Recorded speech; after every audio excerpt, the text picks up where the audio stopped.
রাষ্ট্রভাষা হিসেবে বাংলার স্বীকৃতি লাভের পেছনে রয়েছে এক বীরত্বপূর্ণ সংগ্রামের ইতিহাস।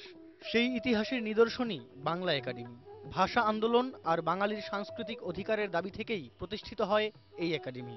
স্বাধীনতা লাভের পরপর ১৯৭২ সালের ১৭ মে তৎকালীন রাষ্ট্রপতি শেখ মুজিবুর রহমান দি বাংলা একাডেমি অর্ডার ১৯৭২ জারি করেন। এর মধ্য দিয়ে বাংলা একাডেমির সাথে যুক্ত হয় কেন্দ্রীয় বাংলা উন্নয়ন বোর্ড। পাশাপাশি কাউন্সিলের নাম পরিবর্তন করে কার্যনির্বাহী পরিষদ করা হয় এবং মহাপরিচালকের পদ সৃষ্টি করা হয় বাংলা একাডেমির প্রধান নির্বাহী হিসেবে। বাংলা একাডেমি ৫৬ বছর শুরু হলো। এটি একটি প্রতিষ্ঠানের জন্য অত্যন্ত গৌরবের। একবিংশ শতাব্দীতে যখন এসে পৌঁছেছি তখন এর কার্যক্রমের মধ্যে একটি বড় রকমের পরিবর্তন যদি না আসে, একটি মোড় ফেরা যদি না হয়, তাহলে তো এই একাডেমির কার্যক্রম খুব একটা গুরুত্বপূর্ণ এবং তাৎপর্যপূর্ণ হয়ে উঠতে পারবে না। মহাপরিচালকের তদারকিতে বাংলা একাডেমি ৭টি বিভাগে বিভক্ত হয়ে তার কার্যক্রম পরিচালনা করছে। বিভাগগুলো হলো প্রাতিষ্ঠানিক বিভাগ, গবেষণা ও সংকলন বিভাগ, অনুবাদ বিভাগ, সংস্কৃতি বিভাগ, প্রকাশনা বিক্রয় ও প্রেস বিভাগ, পাঠ্যপুস্তক বিভাগ, ফোকলোর বিভাগ।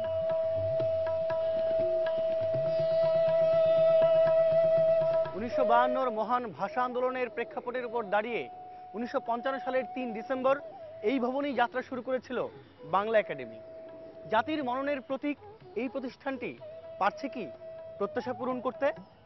বাংলা একাডেমি শুধু লেখকদের না, কারোরই প্রত্যাশা পূরণ করতে পারে না। বাংলা একাডেমি আসলে আমাকে জিজ্ঞেস করলে বলবো বাংলা একাডেমি ভেঙে দেওয়া উচিত, কারণ এটা এক ধরনের প্রতিবন্ধকতা তৈরি করে এবং রাষ্ট্রের সঙ্গে সম্পৃক্ত যে কোনো প্রতিষ্ঠানে সৃষ্টিশীলতা বা সমাজের যেটাকে আপনি বলছেন একটু আগে বললেন জাতি গঠন, এর ক্ষেত্রে একটা বড় ধরনের বাধা তৈরি করে, কারণ এটা ব্যবহৃত হয় রাজনৈতিক উদ্দেশ্যে। সে কখনোই বাংলাদেশের সামগ্রিক স্বার্থ, বাংলাদেশ সাহিত্যের জায়গা শেষ কখনো রক্ষা করেনি। কোনো প্রতিষ্ঠানই কারো প্রত্যাশা পূরণ করতে পারে না, কারণ আমাদের প্রত্যাশা অনেক বেশি। বাংলা একাডেমি প্রধানত আমার মনে হয় শিল্প, সাহিত্য, সংস্কৃতি বিষয়ে গবেষণার কাজে তাদের দৃষ্টি নিবদ্ধ করলে ভালো হয়। মানুষের আন্দোলনের মধ্য দিয়ে এই প্রতিষ্ঠানটা জন্ম নিয়েছে, কিন্তু বাস্তবে আমরা দেখি যে অনেক ক্ষেত্রেই সেখানে অনেক রকম খর্বিতকরণ হচ্ছে। বাংলা একাডেমির যে কাজকর্ম সেটা অনেক স্বাধীন সত্তা নিয়ে হওয়া উচিত ছিল। আমাদের দৃষ্টিভঙ্গিতেও একটা ঘাটতি আছে, আমরা অনেক বেশি সরকারি নির্ভরতা, হয়তো সরকারি দিক থেকেও এই দৃষ্টিভঙ্গি। দলীয় প্রাধান্যমুক্ত আমার বা ওদের এইরকম প্রাধান্যমুক্ত এরকম চিন্তাধারার বাইরে এটা মানে জাতীয় উন্নয়নটাকে সামনে রেখে এটা করা দরকার। একাডেমি বলে যে বাংলা একাডেমি মননের প্রতীক। কীভাবে মননের প্রতীক?